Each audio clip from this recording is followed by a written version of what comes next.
마냥 축복만 받아도 부족할 결혼 발표 직후 예상치 못한 비난 여론에 휩싸이게 되는 경우가 있습니다. 종종 밑도 끝도 없는 비난을 받는 경우도 있긴 하지만 때로는 나름 이유 있는 비난을 받는 경우도 있는데요. 여러분이 좋아요를 꼭 누르시는 동안 최근 결혼 발표로 욕만 엄청 먹고 있는 연예인 커플 TOP고 지금 바로 시작합니다. 9위는 엄연경 차서원 커플입니다.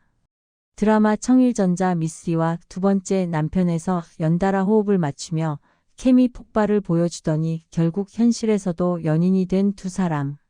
군 복무 중이던 차서원이 혼전 임신 소식과 함께 전역 후 결혼식을 올릴 예정이라 밝히며 또 한 쌍의 스타 부부 탄생을 예고했죠.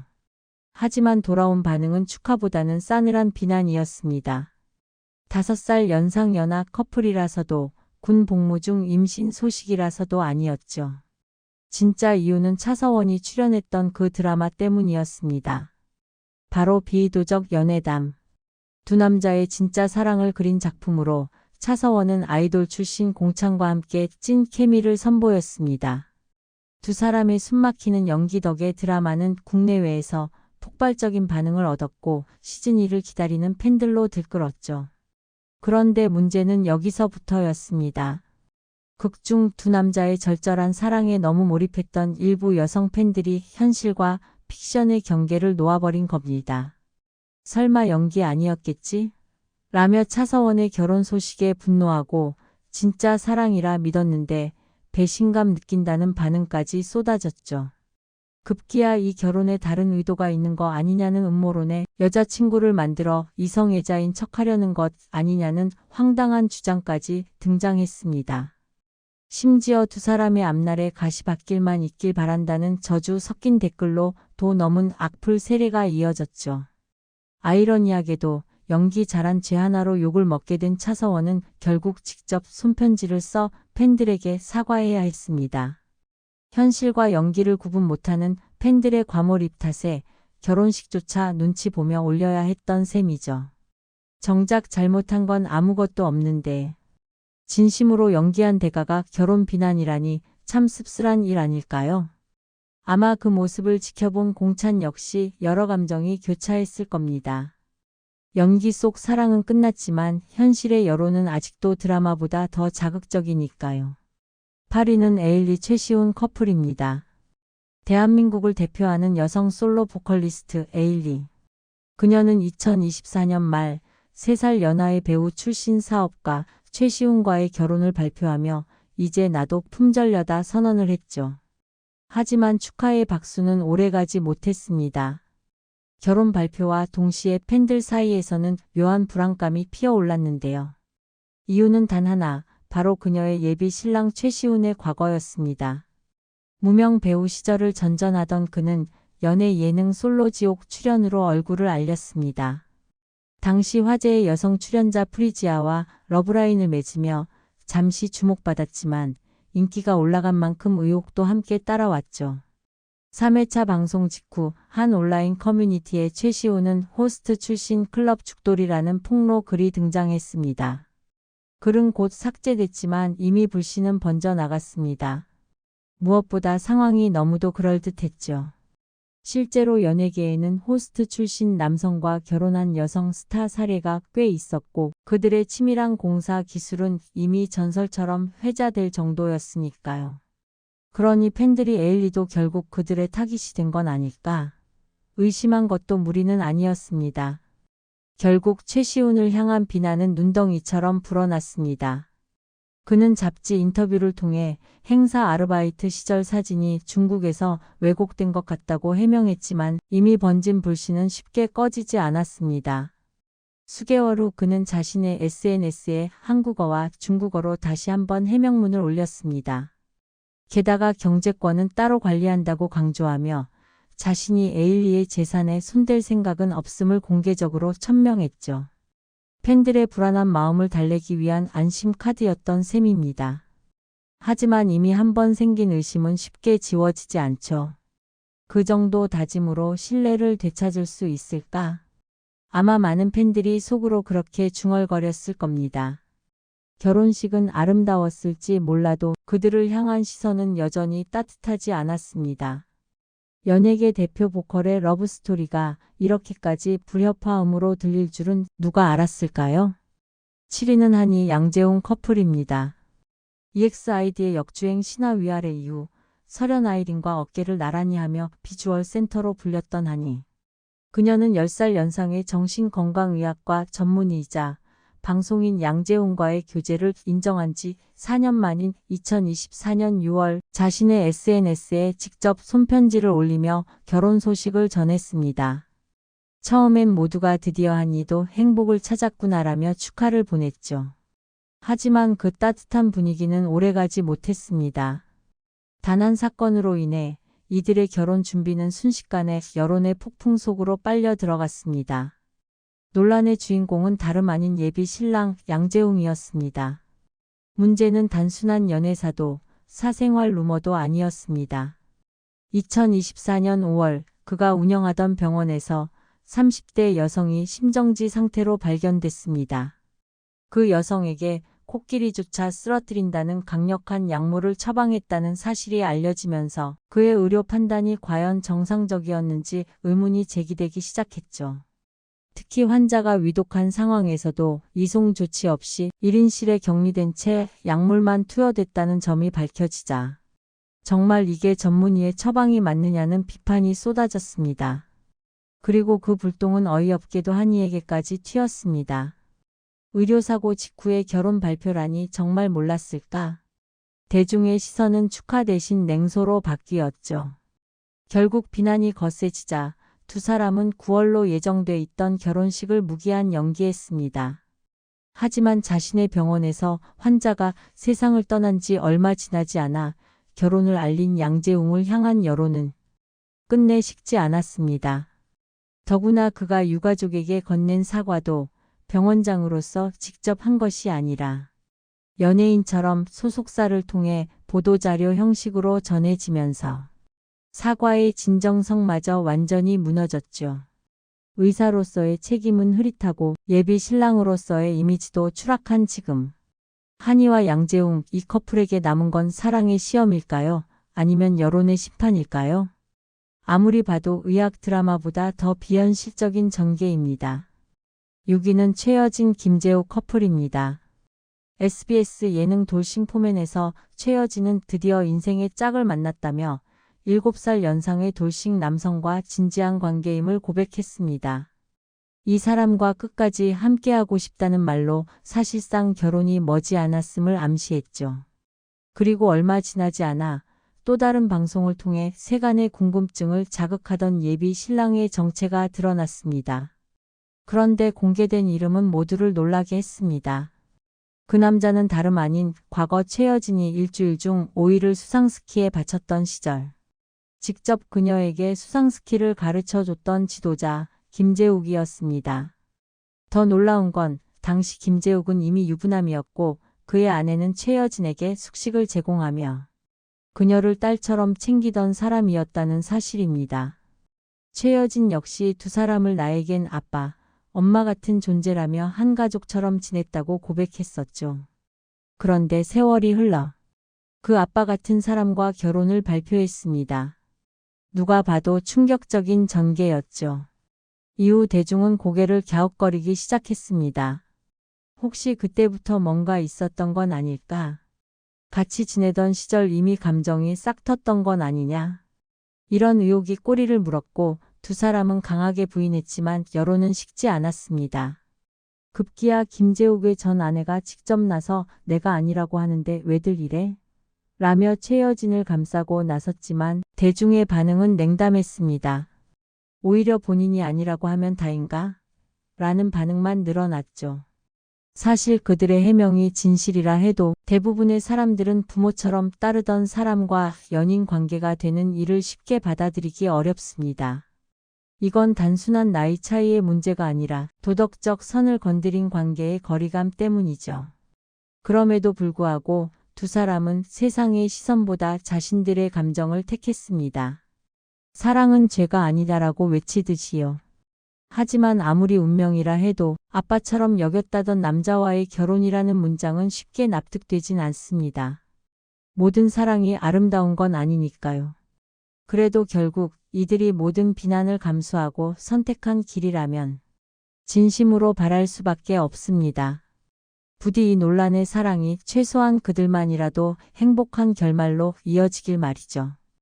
영향력 있는 남성들이 여성을 학대하는 사건들은 여전히 그림자 속에 숨어 있습니다. 그런데 일부 용감한 여배우들은 남성 동료들의 불쾌하고 추잡한 행동에 대해 목소리를 내기 시작했습니다. 오늘 소개할 5명의 한국 여배우는 그 감춰진 진실을 세상 밖으로 드러낸 주인공들입니다. 5위는 홀리데이에서 활약한 허이제는 갑작스러운 은퇴 결정 뒤에 숨겨진 충격적인 이유를 공개하며 업계의 어두운 단면을 폭로했습니다. 그녀는 샤프일, 싱글데디인 러브 등 다수 작품에 참여했지만 사람들은 주로 궁예스와 궁 스핀오프 시리즈 속 그녀의 역할을 기억합니다. 겉보기에는 화려한 커리어였고 앞으로 더 큰 성공이 예상되었지만 그녀는 어느 날 흔적도 없이 사라졌습니다. 2016년 YG 엔터테인먼트와 계약이 종료되자 그녀는 활동을 완전히 중단하며 비공식적으로 연기 은퇴를 선언했습니다. 그녀의 갑작스러운 휴식은 모두를 충격에 빠뜨렸고 더욱 놀라운 점은 아무도 그 이유를 알 수 없었다는 사실입니다. 하지만 2021년 그녀는 마침내 침묵을 깨고 이유를 공개했습니다. 그 내용은 참으로 불편하고 불안했습니다. 9월 허이제는 유튜브 영상에 등장했습니다. 오랜만에 화면의 모습을 드러낸 그녀는 이야기를 방송에 내보내도 되는지 주저했습니다. 왜냐하면 이 사건에는 결혼한 남자가 연루되어 있었기 때문입니다. 그럼에도 불공정함이 너무 극명했기에 그녀는 세상과 공유할 필요성을 느꼈습니다. 허이제는 한 드라마에서 남자 배우와 파트너로 일하면서 겪은 경험을 털어놓았습니다. 처음엔 다정하던 남성 동료가 어느 날 갑자기 왜 휴일에는 연락하지 않느냐? 며 질문을 던졌습니다. 두 사람은 촬영 때문에 사실상 매일 얼굴을 마주쳤습니다. 순진했던 허이제는 우리는 매일 만나고 하루 20시간씩 일하는데 연락할 시간이 없어요 라고 답했습니다. 그때부터 문제의 서막이 열렸습니다. 그 남성은 촬영장 내내 그녀를 모욕적인 이름으로 부르며 경멸을 드러냈습니다. 허이제는 당연히 충격을 받았고 그 배우가 여전히 활동 중인지 묻자 그는 활발히 경력을 이어가고 있다는 사실이 드러났습니다. 더욱 충격적인 건 그녀가 참여하지 않은 장면에서 그 남성이 감정을 조절하지 못하고 자리에서 폭발하며 이건 못하겠다라고 소리쳤다는 것입니다. 나중에 그는 감독에게 이 분노가 장면 때문이 아니라 허이제가 그를 짜증나게 했기 때문이라고 거짓말처럼 둘러댔습니다. 감독은 그녀에게 솔직히 말했습니다. 그 배우가 화를 낸 이유는 그녀에게 끌렸고 그녀가 거절했기 때문에 두려움을 심어주려 한 것이었다고. 이 사실을 알게 된 허이제는 시청자들이 화면 속 케미스트리를 비판한다는 이유로 자신의 연기에 사과하게 만들었다는 이야기를 듣고 경악했습니다. 그 남성은 심지어 진짜 커플처럼 보이려면 같이 자야 한다라고 말했으나 그녀가 거절하자 분노를 폭발시켰습니다. 그는 욕을 하고 물건을 던졌으며 결국 허이제는 연기 활동을 포기할 수밖에 없었습니다. 네티즌들은 그 배우가 싱글데디인 러브에서 로맨틱 상대였던 오지오라고 추측했지만 그는 모든 혐의를 부인하며 소송을 예고했습니다. 하지만 소문을 막는 것은 불가능했습니다. 마지막으로 감독 김은 성희롱 혐의로 지방법원에 고소당했습니다. 고소장에는 곧 개봉할 영화에서 역할을 논의한다는 핑계로 그녀를 불리한 상황으로 몰아넣은 사건이 상세히 적시되어 있습니다. 이 일은 업계 고위 인사들이 얼마나 노골적이고 불쾌하게 여성을 착취하는지를 단적으로 보여줍니다. 4위는 장자연. 2009년 3월 7일 장자연은 자신의 집에서 의식을 잃은 채 누나에 의해 발견되었습니다. 그녀가 남긴 것은 단순한 메모가 아니라 자신을 해친 엔터테인먼트 업계 고위 인사 31명의 이름이 빼곡히 적힌 7페이지 분량의 문서였습니다. 특히 주목할 점은 그녀가 속한 회사의 CEO 김성훈이 정기적으로 그녀에게 신체적 폭력을 가하고 심지어 CEO와 감독 그리고 미디어 임원들과의 성관계를 강제로 요구했다는 기록입니다. 수사가 시작되었지만 결과는 참담했습니다. 체포된 사람은 CEO 단 한 명뿐이었고 4개월 징역형과 1년 집행유예라는 솜방망이 처벌만 받았습니다. 그 이후 2019년 버닝썬 스캔들로 사건이 재조명되었지만 추가적인 책임 추궁은 전혀 이루어지지 않았습니다. 더 황당한 사실은 장자연의 매니저였던 유장호와 같은 기관 소속 배우 이미숙이 김성훈에게 복수한다는 명목으로 장자연에게 편지를 쓰도록 공모했다는 점입니다. 유장호는 그녀의 이야기를 익명으로 공개하겠다고 약속하면서 회사와 김성훈의 소나기에서 벗어나게 하기 위해 편지를 쓰게 설득했습니다. 하지만 이 모든 조작은 장자연이 세상을 떠난 뒤에도 그녀의 고통을 비극적으로 재활용하는 꼴로 남았습니다. 결국 수십 명이 관련된 범죄에서 책임을 진 사람은 단 한 명뿐이었습니다. 3위는 정자영. 정자영 사건에서 핵심 증인 중 한 명은 같은 소속사의 배우 윤지호였습니다. 2018년 6월 김성훈이 주최한 생일 파티에서 윤지호는 장자연이 노골적인 학대를 당하는 모습을 목격했습니다. 그녀는 공개적으로 증언하며 가해자가 장자연을 동의 없이 자신의 무릎 위로 끌어당겨 만지는 끔찍한 장면을 생생히 증언했습니다. 하지만 최초 조사에서 13차례나 경찰과 검사에게 진술했음에도 불구하고 윤지호의 목소리는 무시되었고 일관되게 거부되었습니다. 전문가들은 이것이 가해자가 검찰과 밀접한 관계를 맺고 있었기 때문이라고 지적했습니다. 윤지호는 자신의 증언이 이렇게 처리된 과정에서 명백한 편견을 의심하며 정의가 사라진 현실에 대한 깊은 좌절을 토로했습니다.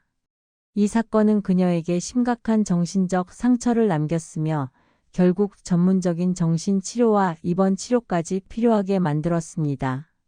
그녀는 더 일찍 자신의 이야기를 세상에 알리지 못한 것에 죄책감을 느끼면서도 대부분의 진실이 무시될 것이라는 두려움에 시달렸습니다. 2017년 8월 또 다른 배우 어씨는 감독 김기덕의 부적절한 행동을 폭로하기 위해 용기를 냈습니다. 그녀는 서울중앙지방법원에 고소장을 제출하며 감독이 업무 관련 회의를 핑계로 원치 않는 성적 상황으로 그녀를 강제로 몰아넣었다고 주장했습니다. 이 사건들은 한국 엔터테인먼트 산업에 만연한 체계적 학대와 착취의 심각성을 다시 한번 일깨워 줍니다. 당시 41세였던 어씨의 행동은 업계 내 학대 문제를 바로잡고 해결하려는 지속적인 노력의 한 단면을 보여줍니다. 그녀가 공개적으로 김기덕 감독을 고소한 용기는 피해자들이 목소리를 내면서 직면하는 위험과 사회적 낙인을 극명하게 드러냅니다. 감독이 전문적인 회의를 이용해 그녀를 원치 않는 성적 상황으로 몰아넣었다는 사실은 권력 불균형이 얼마나 잔혹하게 착취를 가능하게 만드는지 단적으로 보여줍니다. 충격적인 폭로가 드러난 뒤에도 엔터테인먼트 업계의 반응은 여전히 미온적이었습니다. 혐의의 심각성에도 불구하고 법적 시스템 내 편견과 고위 인사를 보호하려는 업계의 태도는 가해자에게 거의 아무런 책임도 지우지 않습니다. 이런 구조는 학대의 악순환을 유지할 뿐만 아니라 보복과 불신의 공포 때문에 잠재적 피해자들이 목소리를 내지 못하도록 만듭니다. 이 사건들의 함의는 단순히 개별 피해자와 가해자를 넘어 피해자의 안전과 정의를 희생하면서 학대자를 보호하는 업계 내 만연한 침묵과 공모 문화를 드러냅니다. 반복되는 조작, 강요, 착취의 서사는 산업 관행 전반에 대한 재평가와 위험에 처한 이들을 보호하기 위한 강력한 법적 조치가 필요함을 강력히 시사합니다. 개혁은 더 이상 선택이 아니라 필수입니다. 피해자를 위한 체계적 지원, 학대에 대한 의무적 보고, 투명한 조사, 그리고 가해자에 대한 엄격한 처벌이 포함되어야 합니다. 또한 이러한 행동을 방관하지 않고 안전하고 존중받는 작업 환경을 만드는 산업 문화로의 전환이 반드시 필요합니다. 이러한 용기 있는 폭로들은 대중의 분노를 촉발하고 변화를 요구하는 목소리를 확산시키며 오랜 세월 동안 지속된 학대와 착취를 종식시키는 길은 집단 행동과 제도적 개혁뿐임을 명확히 보여줍니다. 2위는 배우 A. 배우 어는 2013년 영화 모비우스 세트에서 대본에 없는 노골적인 장면을 강요받았다는 이유로 해고되었다며 서울중앙지방검찰청에 고소장을 제출했습니다. 그녀는 또한 감독 김기덕이 신체적 폭력을 행사했다고 주장하며 반복적인 구타와 괴롭힘이 자신의 삶을 살아있는 지옥으로 만들었다고 증언했습니다. 그녀는 감독이 자신의 방에 무단으로 들어와 전화로 괴롭히며 응답할 때까지 기다린 뒤 폭행을 가한 여러 사례를 떠올렸습니다. 이 극심한 트라우마 때문에 그녀는 결국 연기를 중단하고 전문적인 치료를 받아야 했습니다. 그러나 법적 결과는 충격적일 만큼 미미했습니다. 김기덕은 물리적 증거 부족을 이유로 단 달러 4천의 벌금만 부과받는데 그쳤습니다. 2018년 3월 MBC PD수첩은 영화 감독 김기덕이라는 에피소드를 방영하며 추가 혐의를 공개했습니다. 해당 방송에서 배우 어는 배우 B 씨와 함께 김기덕과 배우 조재현을 상대로 언어적 신체적 괴롭힘과 강제 성관계 혐의로 고소했습니다. 이에 맞서 김기덕은 고소자들과 PD수첩 제작진을 상대로 명예훼손 소송을 제기하며 피해자를 다시 공격했습니다. 하지만 MBC는 굴하지 않고 몇 달 후 추가 혐의가 포함된 또 다른 에피소드를 방영하며 조사 보도를 이어갔습니다. 서울경찰청 관계자는 인터뷰에서 공소시효가 만료되어 김기덕과 조재현을 기소할 수 없다고 밝혔습니다. 김기덕은 결국 체포나 추가 법적 처벌 없이 사망했지만 법원은 그가 MBC와 배우 어의 법률 비용을 부담하도록 명령했습니다. 반면 조재현은 어떠한 법적 결과도 맞지 않았습니다. 2018년 2월 제이라는 이름으로만 알려진 배우가 세트에서 여성 스태프에게 키스를 시도하고 부적절하게 신체 접촉을 시도한 사건이 발생했습니다. 비록 당시 그의 신원은 보호되었지만 업계 소문에 따르면 그 배우는 조재현으로 지목되었습니다. 1위는 최유른. 배우 최유른 자신의 개인 인스타그램에 제이의 프로필 스크린샷을 올리며 그의 추후 폭로를 기대한다는 캡션을 덧붙여 공개적으로 입장을 드러냈습니다. 그녀는 단호하게 말했습니다. 이것은 시작에 불과하다. 그녀의 게시물은 명백히 해시태그 METO 운동과 맞물렸지만 위협이 시작되자 그녀는 계정을 삭제하고 비공개로 전환할 수밖에 없었습니다. 자녀들의 안전을 고려한 최유른 자신이 직접 피해자인지 혹은 목격자인지 구체적으로 밝히지 않았습니다. 결국 조재현은 혐의를 인정하고 피해자들에게 사과했지만 법적 처벌이나 감옥행은 면제되었습니다. 이 사건들은 엔터테인먼트 산업 내 뿌리 깊은 문제를 여실히 보여주며 피해자들이 정의를 요구할 때 직면하는 현실적 장벽과 체계적 편견을 여실히 드러냅니다. 이 여성들의 용감한 증언은 업계에서 괴롭힘과 학대에 맞서기 위한 강력한 보호 장치와 책임, 지원 체계의 필요성을 강하게 상기시킵니다. 계속되는 폭로와 도전은 학대 피해자들에게 실질적인 해결책과 정의를 제공하는 데 걸림돌이 되는 심각한 체계적 문제를 폭로합니다. 김기덕, 조재현 등 권력층 인물들이 연루된 사건은 권력의 불균형과 책임 회피 속에서 비윤리적 행동이 어떻게 보호되는지를 적나라하게 보여줍니다. 해시태그 METO 운동이라는 큰 맥락에서 이 사건들은 고립된 일이 아니라 업계 전반에 걸친 폭넓은 부정과 권력 남용의 단면임을 드러냅니다. 이 운동은 성희롱과 학대 문제에 대한 전 세계적 논의를 촉발하며 피해자를 신뢰하고 가해자가 지위와 관계없이 책임을 지도록 요구하는 중요성을 강조합니다. 특히 엔터테인먼트 업계가 이러한 문제를 어떻게 처리했는지 되돌아보면 피해자 보호보다는 가해자 보호에 치우친 구조적 문제가 여전히 드러납니다. 이런 소극적 대응은 학대의 악순환을 지속시키고 보복과 불신에 대한 두려움 때문에 다른 피해자들이 나서는 것을 막습니다. 공소시효, 증거 요구, 피해자 비난과 같은 법적 사회적 장애물 또한 정의 추구를 방해하며 피해자가 제대로 보호받지 못하는 현실을 보여줍니다. 이러한 문제들은 성폭행 공소시효 연장, 고소인 익명 보장, 가해자 엄중 처벌 등 피해자 보호를 강화하는 법적 개혁의 필요성을 강조합니다. 활동가와 옹호자들은 이러한 변화를 추진하는 핵심적인 역할을 수행하며 공공의 지지와 인식 제고 캠페인은 산업과 정부가 책임 있는 정책을 도입하도록 압박할 수 있습니다. 지속적인 대화와 교육은 사회 규범과 가치를 바꾸어 특히 취약한 이들에게 더 정의롭고 존중받는 환경을 제공하는 데 필수적입니다. 배우 H.Eul 등 자신의 이야기를 공개한 개인들의 용기는 엔터테인먼트 업계의 어두운 면을 드러내고 정의를 요구하며 변화를 촉발하는 데 중심적 역할을 합니다. 그들의 용기는 단순한 고발을 넘어 이러한 학대가 더 이상 묵인되거나 숨겨지지 않는 미래를 향한 희망을 불러일으킵니다. 더 많은 사람들이 목소리를 내고 변화를 요구할수록 이 업계는 모두에게 안전하고 공정한 환경으로 나아갈 수 있습니다.